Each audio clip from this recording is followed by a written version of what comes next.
Class 11th Biology Chapter Biomolecules Topic Lipids Welcome my dear students। तो आज हम लोग लिपिड के बारे में पढ़ने वाले हैं। ये बहुत ही इम्पॉर्टेंट टॉपिक्स चल रहे हैं जो नीट में कंटिन्यूसली पूछे जाते हैं मेडिकल एग्जामिनेशंस में और इवन एंट्रेंस एग्जामिनेशंस में। जो अंडर ग्रेजुएट एंट्रेंस एग्ज़ाम होते हैं वहाँ बहुत पूछे जाते हैं। बेसिक चीज़ें हैं, केवल माइंड में आपको कॉन्सेप्ट क्लियर करना है और मैं इसमें आपकी पूरी हेल्प करूँगा। कुछ भी पूछना हो आप श्योर मुझे कमेंट बॉक्स में कमेंट करिए, मैं आपको आंसर रिप्लाई करूँगा। स्टार्ट करते हैं। लिपिड्स। तो लिपिड्स एक ऐसा बायो मॉलिक्यूल है जो काफ़ी कॉम्प्लेक्स नेचर का होता है और इसको समझने में अक्सर बच्चे भूल करते हैं। वो फैट या ऑयल तक सीमित रह जाते हैं लिपिड को लेकर के। बट आज बिल्कुल क्लियर हो जाएगा कि ये थोड़ा सा डिफरेंट है, उसमें फैट भी आता है और ऑयल भी आता है। So lipids are a group of organic compounds including fat and fat-like substance. So, not only fat, but fat-like substances also. Is it clear? Okay. German biochemist ब्ल्यूर की अगर बात करें तो ब्ल्यूर का बहुत नाम आता है लिपिड्स के बारे में। इन्होंने काफ़ी सारी स्टडीज़ की थी। So, in 1943, for the very first time, he used the word lipid for some chemical and foodstuff substances like oil, ghee, butter. तो इसके लिए इन्होंने पहली बार लिपिड वर्ड का यूज़ किया था 1943 में। Is it very very clear? तो एक क्वेश्चन तो आपका ये बन गया, ठीक। तो किसने किया था? ब्ल्यूर ने। कब? 1943। Okay, is it clear? अब क्लासिफिकेशन की बात कर लेते हैं। तो क्लासिफिकेशन में लिपिड को सिंपली हम 3 तरीके से डिवाइड करते हैं और इनके केमिकल कॉम्पोजिशन के हिसाब से करते हैं। और ये जो क्लासिफिकेशन है ये भी ब्ल्यूर ने ही दिया था। It is given by Bloor. This classification was given by Bloor on the basis of their chemical composition. ठीक है। So on the basis of chemical composition, lipids can be divided as the simple lipid, compound lipid and derived lipid. Simple lipids means इनके पूरे chain में जो alcohol होगा normally वो एक ही type का होगा, बहुत ज़्यादा उसमें प्रॉब्लम नहीं होगी, या ये कहिए कि बनावट उनकी एक जैसी दिखेगी। तो नॉर्मली हम अल्कोहल की बात कर लेते हैं कि अल्कोहल लगभग एक होता है, उसमें फैटी एसिड भी नॉर्मली एक जैसे होते हैं, कभी कभी चेंज हो सकते हैं, ठीक है, मिक्स भी हो सकते हैं। अब इसमें फैट, ऑयल और वैक्स आते हैं, यानी सिंपल जो लिपिड्स हैं इसमें फैट, ऑयल और वैक्स आते हैं। ये हम आगे पढ़ेंगे कि इनमें डिफरेंसेस क्या है। Next, compound lipids. Compound lipids में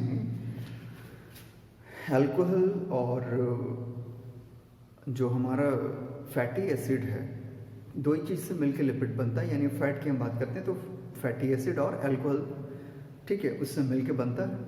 इसके अलावा कुछ और भी केमिकल कंस्टिट्यूएंट्स पाए जाते हैं, जैसे यहाँ नाम से ही पता चल रहा होगा फॉस्फो। तो फॉस्फोलिपिड यानी लिपिड में जो फॉस्फेट ग्रुप जुड़ गया, ठीक है, तो ये हो गया फॉस्फोलिपिड। लिपिड में जब ग्लाइकोजन जैसा कोई ग्रुप जुड़ गया तो ये हो गया ग्लाइकोलिपिड। तो ये कंपाउंड लिपिड्स हो गए। Now next are the derived lipids. The third category is derived lipids. Derived lipids का मतलब होता है जो पहले लिपिड थे उसी के हाइड्रोलाइसिस से जो अलग अलग मॉलिक्यूल्स बने और अभी भी वो लिपिड के मतलब लिपिड के कैरेक्टर्स को अभी भी फॉलो करते हैं, यानी अभी भी उनके पास लिपिड वाला कैरेक्टर है। तो उनको हम डेराइव्ड, ऐसे सारे केमिकल्स को हम डेराइव्ड लिपिड की कैटेगरी में रखते हैं। स्टेरॉइड, आपको पता है बहुत सारे हार्मोन हमारी बॉडी में प्रेजेंट हैं, वो स्टेरॉइड नेचर के होते हैं। ठीक है। देन टर्पीन्स, टर्पिनॉइड्स आप जानते हैं, कैरोटीनॉइड्स, ये सब केमिकल कंपाउंड्स नेचुरली पाए जाते हैं। कैरोटीनॉइड्स हो गए, स्टेरॉइड्स हो गए, ये नेचुरली बॉडी में, चाहे वो प्लांट बॉडी हो या ह्यूमन बॉडी हो, मतलब एनिमल बॉडी हो, ये नेचुरली पाए जाने वालों में से एक है। मोनो और डाइग्लिसराइड्स, क्योंकि ये हाइड्रोलाइसिस से बने हैं, कॉम्प्लेक्स मॉलिक्यूल के हाइड्रोलाइसिस से, तो मोनो भी हो सकता है और डाइग्लिसराइड्स भी हो सकते हैं। सो ये तो एक फ्रेमवर्क हो गया, एक आउटलाइन हो गया लिपिड के बारे में। अब लिपिड के अलग अलग सेक्शन को हम फिर से एक्सप्लेन करके समझें, उसके पहले ये समझते हैं कि एक नॉर्मल लिपिड की बात अगर की जाए केवल, तो एक नॉर्मल लिपिड बनता कैसे है, इसके केमिकल कंस्टिट्यूएंट कौन कौन से हो सकते हैं, ठीक है। तो नॉर्मल लिपिड, जैसा कि हमने और आपने भी देखा कि कोई भी नॉर्मल लिपिड क्या हो सकता है, उसमें एक फैटी एसिड होगा और उसमें फैटी एसिड के साथ कोई ना कोई अल्कोहल होगा। नॉर्मल जो सबसे सिंपल स्ट्रक्चर की बात करें तो सबसे सिंपल स्ट्रक्चर में ग्लिसरॉल अल्कोहल का यूज़ किया जाता है और उसमें 3 फैटी एसिड जुड़ते हैं। तो ऐसे स्ट्रक्चर को, जो सबसे सिंपलेस्ट स्ट्रक्चर होता है फैट का, ऐसे स्ट्रक्चर को हम ट्राई ग्लिसराइड कहते हैं, ट्राई ग्लिसराइड कहते हैं। So let me draw structure, okay. सो कैसे एक्चुअल में ये फैट मॉलिक्यूल बनता है, हम इसमें मूव करते हैं और समझते हैं। जो सबसे कॉमन अल्कोहल होता है वो हमने देखा क्या है, वो है glycerol. This very common alcohol that we found in the lipids, और you can say the fat, that is glycerol. And the fatty acids are differing, varying according to their nature. For this time, this is palmitic acid, okay? और ये palmitic acid जो है, इसकी 1, 2, 3, तो 3 molecules आपने ले लिए, ठीक है। और ग्लिसरॉल का केवल एक मॉलिक्यूल है, 1 मॉलिक्यूल, ओके। तो एक मॉलिक्यूल इसका लिया, 3 मॉलिक्यूल palmitic acid का लिया। Now this palmitic acid is actually what, common language में हम क्या कहते हैं, फैटी एसिड। तो आप देख रहे हो कि एक ग्लिसरॉल से 3 palmitic एसिड जुड़ रहे हैं। अगर इसको फैटी एसिड कहते और इसको ग्लिसरॉल कहते, तो एक ग्लिसरॉल से 3 फैटी एसिड के मॉलिक्यूल्स जुड़ते हैं। तो जो रिजल्ट बनता वो ट्राई ग्लिसराइड। तो इस कंडीशन में इस रिजल्ट को आप क्या कहते हैं, ट्राई ग्लिसराइड, ठीक है। एक कॉमन भाषा में उसको हम कहते हैं ट्राइग्लिसराइड, लेकिन हमको पता है कि ये पामिटिक एसिड है, तो ये ट्राईपामिटीन, इसको क्या कहेंगे, this is what, tripalmitin, tripalmitic acid, okay. बना कैसे, तो यहाँ पे डिहाइड्रेशन वाली प्रोसेस हुई, कैसे भाई। अब यहाँ पे आप देखें, ये अल्कोहल ग्रुप जुड़ा हुआ है तीनों कार्बन से, और इधर जो है आपके ये देखिए COOH यानी अल्कोहल के ग्रुप जुड़े हुए हैं। वेरी वेरी क्लियर, ठीक है। तो यहाँ पे क्या होता है कि एक बॉन्ड का फॉर्मेशन बनना शुरू हो जाता है अल्कोहल और इस एसिड के बीच, जो हाइड्रोजन है इसके बीच में, आपने देखा, ठीक। और यहाँ से ये तीनों मॉलिक्यूल्स H2O के फॉर्म में बाहर निकल जाते हैं, जो वहाँ नीचे फॉर्मूले पे यहाँ लिखा हुआ है। और इनके बीच में बॉन्ड का फॉर्मेशन होता है। इनके बीच में जो बॉन्ड का फॉर्मेशन होता है वो है COOC, आप देख रहे हो, यानी C डबल बॉन्ड O, फिर एक ग्रुप है जो एल्किल ग्रुप है। तो ऐसा जब कोई मॉलिक्यूल बीच में कार्बन के बाद 2 ऑक्सीजन आते हैं, तो आपको पता है कि उसको एस्टर बोलते हैं। क्या कहते हैं, ester. So in a very very simple manner, biochemical भाषा में आप कह सकते हैं कि lipids are the esters, lipids are the esters of fatty acid, esters of fatty acid. तो ये बहुत ही सिंपल है, ये देखिए सब जगह ये एस्टर बॉन्ड ही बन रहा है, हर जगह एस्टर बॉन्ड का फॉर्मेशन हो रहा है। मेरे ख्याल से स्ट्रक्चर बहुत इजीली आपको समझ में आ गया होगा, ठीक है। तो ये तो आपको समझ में आ गया बहुत सिंपली।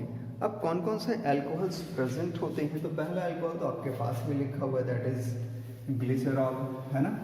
इसके अलावा भी बहुत सारे अल्कोहल यूज हो सकते हैं अकॉर्डिंग टू देयर नीड, कैसी ज़रूरत है, कैसा फैट मॉलिक्यूल बनाना है या कैसा फैट मॉलिक्यूल पहले से प्रेजेंट है। तो हर एक फैट मॉलिक्यूल का नेचर अलग अलग होता है और वो इसीलिए होता है क्योंकि उनका जो अल्कोहल का मॉलिक्यूल है वो अलग है, और साथ ही साथ इस अल्कोहल मॉलिक्यूल में जो ग्रुप जुड़ते हैं, जो मॉलिक्यूल्स जुड़ने वाले हैं यानी फैटी एसिड, आपने देखा कि एक ही तरह का फैटी एसिड तीनों में जुड़ रहा था, तो इसको हम सिंपल फैटी एसिड बोलते हैं। एक ही तरह के मॉलिक्यूल्स, या हो सकता है अलग अलग तरह के मॉलिक्यूल्स जुड़ जाएं, तो उसको हम कहेंगे मिक्स्ड टाइप का फैट मॉलिक्यूल जो बनेगा वो मिक्स्ड टाइप का होगा। इतना क्लियर हो गया, ठीक है। तो अल्कोहल्स की हम बात कर रहे थे, सबसे सिंपल अल्कोहल आपके सामने, और ये है क्या, ग्लिसरॉल। तो सबसे ज़्यादा यूज़ होने वाला मॉलिक्यूल हो गया ग्लिसरॉल। इसके अलावा कोलेस्टेरॉल और कुछ हायर अल्कोहल्स भी यूज़ होते हैं, लाइक सेटाइल अल्कोहल, मैरिसल अल्कोहल।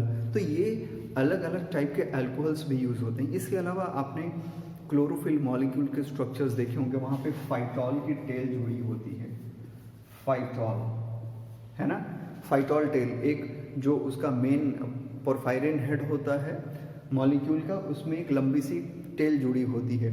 तो वो जो अल्कोहल की टेल जुड़ी होती है दैट इज फाइटॉल, ठीक है। इसी तरह से लाइकोफिल होते हैं जो कि टमाटर में पाए जाते हैं, पर्पल कलर के पिगमेंट के लिए रिस्पॉन्सिबल होते हैं। So these are what different type of alcohols that are actually present in the fat, or you can say the lipid molecules. Now the next portion is what, the fatty acid, जिसको कि हमने बनाया था। तो fatty acid भी अलग अलग type के हो सकते हैं। फैटी एसिड या तो सैचुरेट होगा, यानी कोई भी डबल बॉन्ड उनकी पूरी की पूरी चेन में प्रेजेंट नहीं होगी, या तो अनसैचुरेटेड होगा, यानी डबल बॉन्ड, एटलीस्ट एक डबल बॉन्ड तो प्रेजेंट होगा ही। तो हम मूव करते हैं सेक्शन फैटी एसिड्स पे। तो हम फैटी एसिड्स की बात कर रहे थे। फैटी एसिड में एसेंशियली COOH यानी एसिड स्ट्रक्चर प्रेजेंट होना ही चाहिए। तो फैटी एसिड हम लोगों ने बात किया कि दो तरह के हो सकते हैं।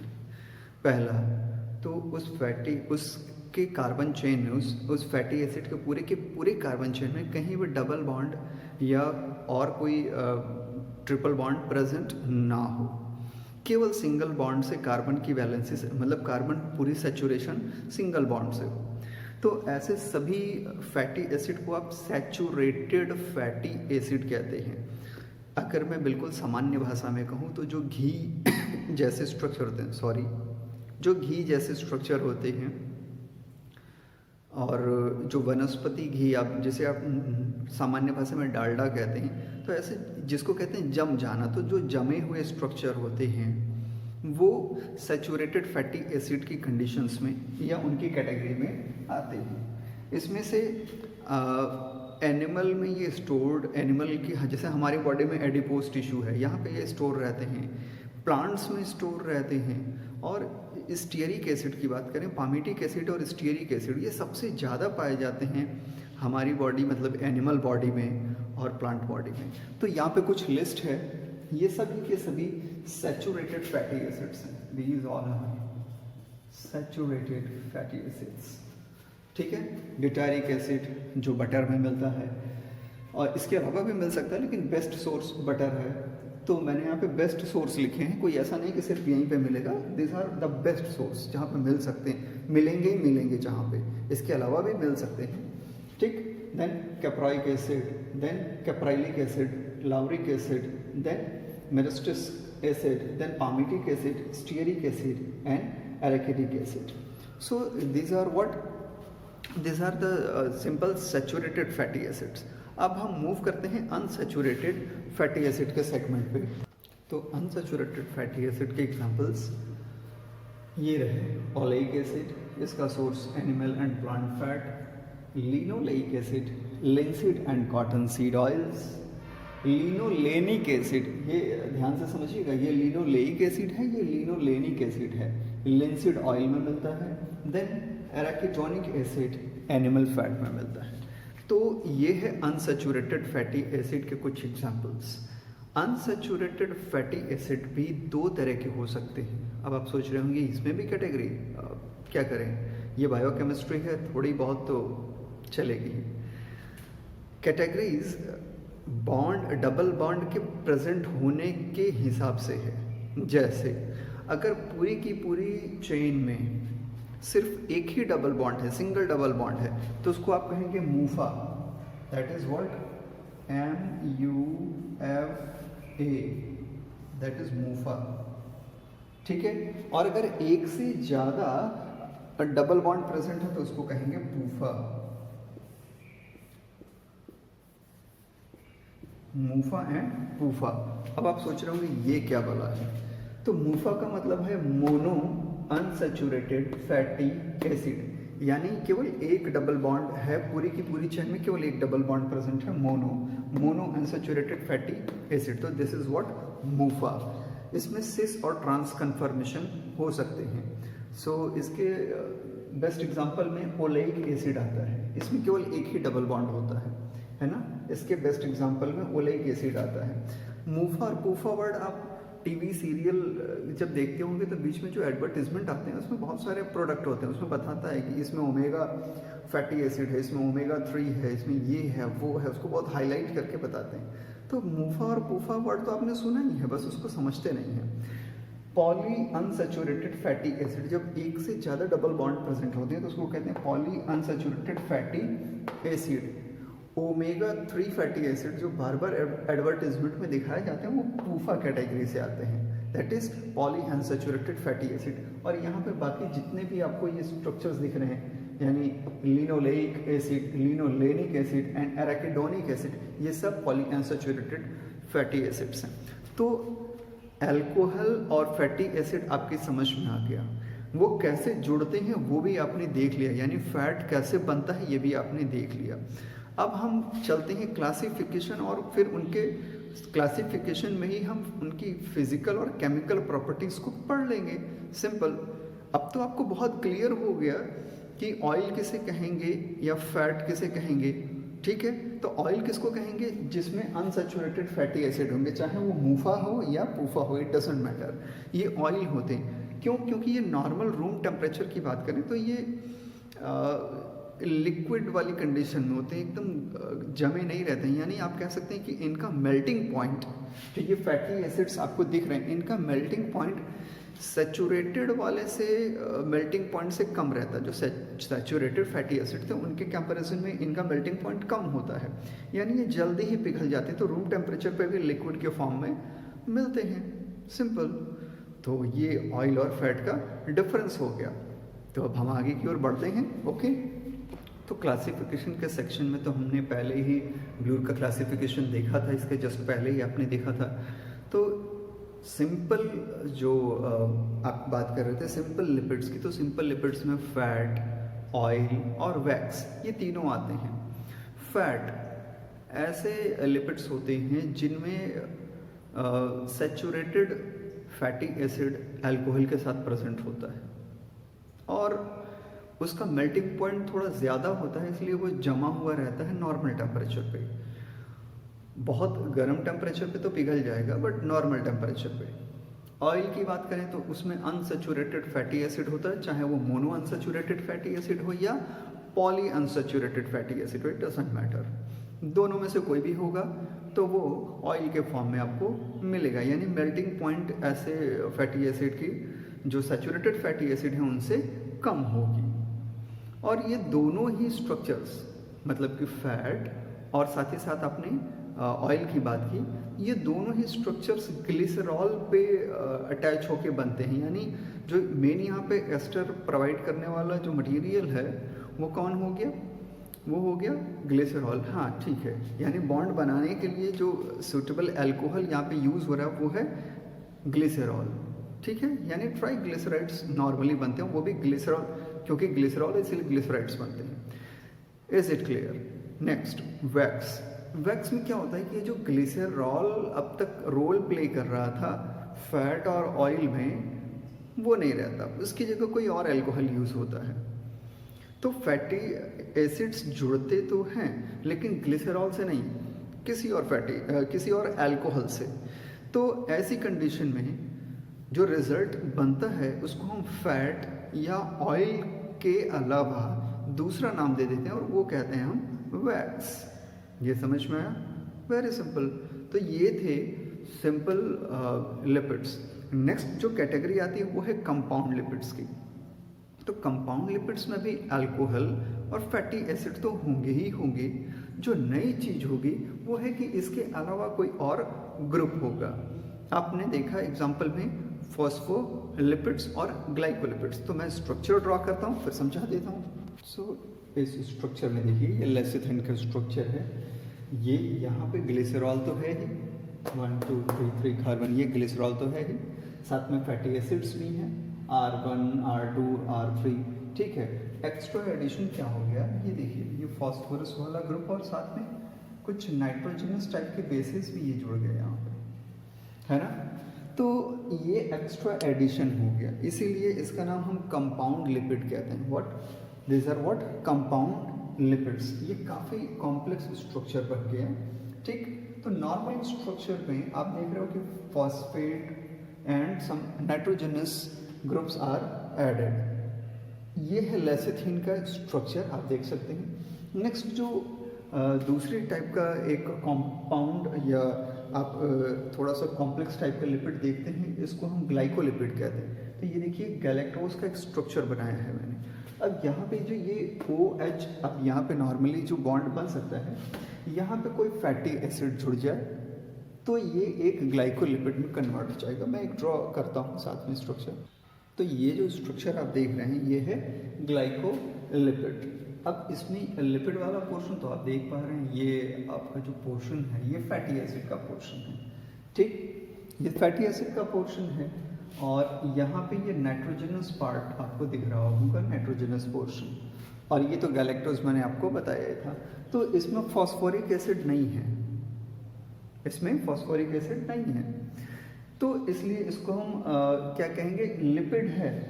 नाइट्रोजनस बेस भी प्रेजेंट आपको दिख रहा है, नाइट्रोजनस स्ट्रक्चर भी है और फैटी एसिड भी है। तो जब ऐसा कॉम्प्लेक्स बन जाएगा तो इसको हम ग्लाइकोलिपिड कहेंगे। क्या कहेंगे? ग्लाइकोलिपिड, क्योंकि यहाँ पे फॉस्फोरस एब्सेंट है तो इसको फॉस्फोलिपिड वर्ड यूज नहीं करेंगे। तो ये स्ट्रक्चर्स हो गए आपके कंपाउंड लिपिड्स के। Now next are what derived one. Derived lipid में मैंने आपको बताया कि कॉम्प्लेक्स जो स्ट्रक्चर्स होते हैं या जो पॉली अनसैचुरेटेड या मोनो अनसैचुरेटेड फैटी एसिड, जो हाइयर फैटी एसिड्स होते हैं, उनका ब्रेकडाउन होता है और ट्राईग्लिसराइड या इस तरह के जो स्ट्रक्चर्स हैं वो मोनो या डाईग्लिसराइड में कन्वर्ट हो जाते हैं, सिंपल स्ट्रक्चर्स में कन्वर्ट हो जाते हैं, डेराइव हो जाते हैं। उसके एग्जांपल्स मैंने आपको बताया था, जो स्टेरॉइड टाइप के हार्मोन्स होते हैं जो कि पाए जाते हैं, स्ट्रक्चर्स में शेयर कर दूंगा, आप देखते भी रहिए। तो कोलेस्ट्रॉल का यहाँ पे स्ट्रक्चर आप देख रहे हो, कोलेस्ट्रॉल हो गए, स्टेरॉइड हो गए एंड टर्पिनॉइड्स हो गए। So these are what structures which are derived one in nature. So these are the derived structures. Okay, now moving to the important properties of lipid. पहले फिजिकल, फिर chemical, फिर उसके use की बात करते हैं। तो आइए हम लिपिड्स के फिजिकल प्रॉपर्टीज की बात करते हैं। लिपिड्स की फिजिकल प्रॉपर्टी में सबसे पहले कि प्योर स्टेट में कोई भी लिपिड कलरलेस, ऑर्डरलेस होता है और इसका टेस्ट एक्सट्रीमली ब्लैंड होता है। ठीक है, एक्सट्रीमली ब्लैंड टेस्ट होता है। नेक्स्ट सेकंड कि ये स्पेरिंगली सॉल्युबल होते हैं वाटर में, बहुत ही मुश्किल से मिलेंगे, लेकिन फेयरली सॉल्युबल होते हैं ईथर, क्लोरोफॉर्म जैसे कंपाउंड्स में, यानी ऑर्गेनिक चीज़ों में ये आसानी से सॉल्युबल हैं। ठीक है, मतलब कि वाटर में तो नहीं सॉल्युबल होंगे, लेकिन ऑर्गेनिक कंपाउंड्स में जो ऑर्गेनिक सॉल्वेंट है वहाँ पे सॉल्युबल हैं, ये वहाँ पे इनकी सॉल्युबिलिटी पाई जाती है। मेल्टिंग पॉइंट की अगर बात की जाए, ओके, मेल्टिंग पॉइंट्स की अगर बात करें तो अलग अलग मॉलिक्यूल की वजह से इनकी मेल्टिंग पॉइंट भी अलग अलग हो सकते हैं। ये डिपेंड करता है कि जो फैटी एसिड जुड़ा है वो किस नेचर का है। जैसे अगर आप फैट और ऑयल में कंपेयर करें, if you comparing between fat and oil, तो आप देखेंगे कि इसमें जो फैट है इसका मेल्टिंग पॉइंट, फैट का मेल्टिंग पॉइंट ऑयल के कंपैरिजन में ज़्यादा हो गए, इसका मेल्टिंग पॉइंट मोर और इसका मेल्टिंग पॉइंट लेस, एक दूसरे से कंपेयर करना है यहाँ पे हमको, और ये कंपैरिजंस रूम टेम्परेचर पे आपको कर लेंगे, ठीक है। तो अब ये फैट और ऑयल में तो पता चल गया। अब होता क्या है कि जैसे इनकी चेन कितनी बड़ी है, जैसे फैट, अब सिर्फ फैट की बात करिए। अब चेन में क्या हो गया कि चेन जो है वो मोनो अनसैचुरेटेड है कि पॉली अनसैचुरेटेड है। अब मोनो अनसैचुरेटेड होगा तो थोड़ा जल्दी पिघल जाएगा, और पॉली अनसैचुरेटेड होगा तो उसका मेल्टिंग पॉइंट और भी आगे जाएगा, है ना। तो ये डिपेंड करता है कि कार्बन की उनकी लेंथ कितनी है और उसमें कितने डबल बॉन्ड्स प्रेजेंट हैं, तो वहाँ पे भी फैट का melting point up and down हो सकता है। नाउ स्पेसिफिक ग्रेविटी की बात करें तो specific gravity of fat is less than 1, is less than 1, ये लगभग 0.8 के आसपास रहता है, 1 से कम होता है। तो जब स्पेसिफिक ग्रेविटी फैट की या हम लिपिड की बात कर रहे हैं, ये 1 से कम है, स्पेशली हम फैट की बात कर लेते हैं, तो 0.8 या इससे थोड़ा नीचे, तो अप्रॉक्सीमेट 0.8, इस कंडीशन में क्योंकि ये 1 से कम है तो ये पानी के ऊपर तैरते रहते हैं। तो आपने देखा होगा तेल या जो भी फैट है वो हमेशा पानी के ऊपर ही आपको तैरते हुए मिलते हैं। नेक्स्ट, इंसुलेटिंग पावर की अगर बात करेंगे, if we are talking about the insulating power of the fat or you can say the lipid, तो they are bad conductor of heat, means they are good insulators, they are good insulators as they are bad conductor of heat।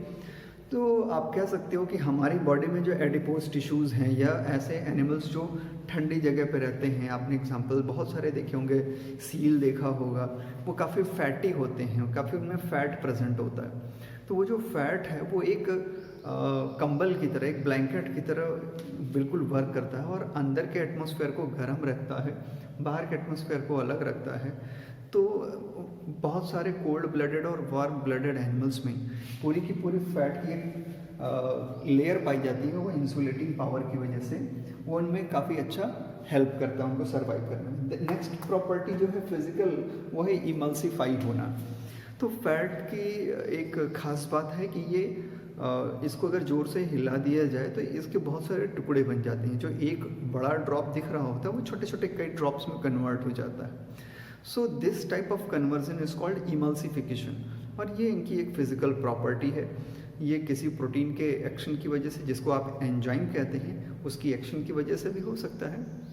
Normally ये hydrolysis की process नहीं है। Emulsification is different from the hydrolysis. ये बस बड़े molecule में छोटे छोटे मॉलिक्यूल बन जाते हैं कि बीच का कोई वो जो बॉन्ड की ब्रेकिंग होती है स्पेसिफिक लोकेशन पे कट होता है, वो ऐसा कुछ नहीं होता। हाइड्रोलाइसिस से थोड़ा डिफरेंट है। तो इमल्सिफिकेशन होता है, साबुन की वजह से होता है, सोप एक्शन की वजह से हो सकता है, आपके हिलाने से हो सकता है। So this is about the physical property. अब हम केमिकल प्रॉपर्टीज़ की ओर मूव करते हैं। Now we are moving to the chemical properties of lipids. तो पहला है हाइड्रोलाइसिस। ये एक लिपिड है, इस लिपिड में हाइड्रोलाइसिस किया गया यानी ब्रेकडाउन हुआ। तो ब्रेकडाउन होने के बाद आप देख रहे हो ये ग्लिसरॉल बिल्कुल अलग हो गया, ग्लिसरॉल यानी अल्कोहल अलग हो गया, और फैटी एसिड के 3 मॉलिक्यूल अलग हो गए। So this is what hydrolysis. इस स्ट्रक्चर को पहले भी आपने देखा है, ये पामेटिक एसिड, ये पामेटिक एसिड है और ये जुड़ा गया है, तो इसको क्या बोलते हैं, ट्राईपामेटिन, क्योंकि ट्राईग्लिसराइड अगर सिंपल भाषा में कहते हैं। अब पामेटिक एसिड है और जुड़ रहा है ग्लिसरॉल से, तो ट्राईपामेटिन। जब ये ब्रेकडाउन हुआ तो पामेटिक एसिड के 3 मॉलिक्यूल अलग हुए और ग्लिसरॉल का 1 मॉलिक्यूल अलग हो गया। So this is what hydrolysis. अब नेक्स्ट है saponification. Next is what saponification. तो मैं यहीं पे एक और केमिकल स्ट्रक्चर ड्रॉ कर, इसी को मॉडिफाई कर देता हूँ थोड़ा सा। तो इसी को मैंने मॉडिफाई कर दिया, यहाँ पे 15 और ये 33 हो गया, बाकी सब सेम है। ये एक्चुअल में ओलेन है, और इसके साथ जुड़ गया तो ट्राईओलाइन, 3 मॉलिक्यूल सोडियम हाइड्रोक्साइड के लिए। सैपोनिफिकेशन की सबसे सिंपल प्रोसेस है, क्लास 12th के केमिस्ट्री में भी आप सैपोनिफिकेशन पढ़ते हैं। तो सैपोनिफिकेशन किया सोडियम हाइड्रोक्साइड के साथ, जब इसको जोड़ते हैं तो अल्कोहल का मॉलिक्यूल अलग हो गया और यहाँ पे देखिए COONA ये जुड़ गए। इसकी वजह से ये क्या हो गया, अब ये sodium salt for this particular structure that is sodium OLED. This is sodium OLED. What is sodium OLED? यही हमारा साबुन बन गया। तो अलग अलग हम फैटी एसिड का यूज़ करते हैं, नहाने वाले साबुन के लिए अलग साबुन यूज़ करते हैं, सोडियम यूज़ करते हैं, पोटेशियम यूज़ करते हैं, तो सॉल्ट्स बनाते हैं और इसी से हमारा साबुन बनता है। That is what saponification. Now next is hydrogenation. Hydrogenation में क्या होता है कि जो डबल बॉन्ड प्रेजेंट होते हैं उसको सैचुरेट कर दिया जाता है। जो हमारे डबल बॉन्ड्स प्रेजेंट होते हैं उसमें क्या होता है, हाइड्रोजन को हम ऐड कर देते हैं in the presence of nickel at some temperature and pressure, और इस तरह से वो जो अनसैचुरेटेड बॉन्ड्स होते हैं वो सैचुरेटेड बॉन्ड्स में कन्वर्ट हो जाते हैं और वनस्पति घी का फॉर्मेशन करते हैं। तो वनस्पति घी, जिसको कि सामान्य बोलचाल की भाषा में लोग डालडा डालडा चिल्लाते हैं, तो वो वनस्पति घी के फॉर्मेशन का एक सबसे अच्छा तरीका हाइड्रोजिनेशन भी होता है। सो इन द सेम स्ट्रक्चर, जैसे कि ये ट्राईओलाइन है, इसी में क्या करते हैं, हाइड्रोजिनेशन की प्रोसेस करते हैं। यहीं पे आप 3 हाइड्रोजन को ऐड कर दीजिए, ठीक है, 3H2। तो हाइड्रोजिनेशन की प्रोसेस, कोई कैटलिस्ट होता है बीच में, नॉर्मली यहाँ पे निकल होता है एज ए कैटलिस्ट, वो आप केमिस्ट्री में पढ़ते होंगे इसको, ठीक है, निकल एज ए कैटलिस्ट प्रेजेंट होता है। अब यहाँ पे क्या होगा कि ये सैचुरेट हो जाएंगे, ये जो H आपको 33 दिख रहे थे ये एक्चुअल में सैचुरेट हो जाएंगे और कोई खास स्ट्रक्चर में चेंज नहीं आएगा। C17H35 ये सभी क्या हो जाएंगे, C17H35, बाकी सारे स्ट्रक्चर सेम रहने वाले हैं। बाकी आपका यहाँ पे कोई भी चेंज नहीं आने वाला है। COOC that is H2HCH2, here it is COOC C17H35 C17H35।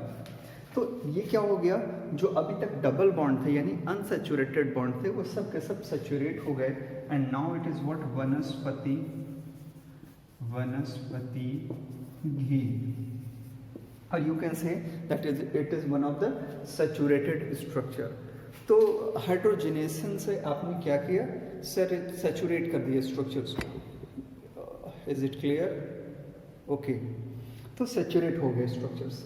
Next property is the rancidity. Rancidity का मतलब है सड़न होना। नॉर्मली ऐसा होता नहीं है, बट कभी कभी कुछ कंडीशंस में हो जाता है। जैसे खुले में अगर कभी आप अपने घी को रख दीजिए तो पानी की वजह से कई बार वो अजीब तरह की बदबू करना शुरू कर देता है। तो रेंसिडिटी एक प्रोसेस, रेंसिडिटी 2 तरह के हो सकते हैं। एक तो जबकि बॉन्ड में चेंज आ जाए, एल्डिहाइड या कीटोन बन जाए और वो बहुत भयंकर फिर बदबू करता है। और दूसरा कि बस प्रॉपर्टी चेंज हो जाए, वो खाने के लिए बिल्कुल सूटेबल ना रहे।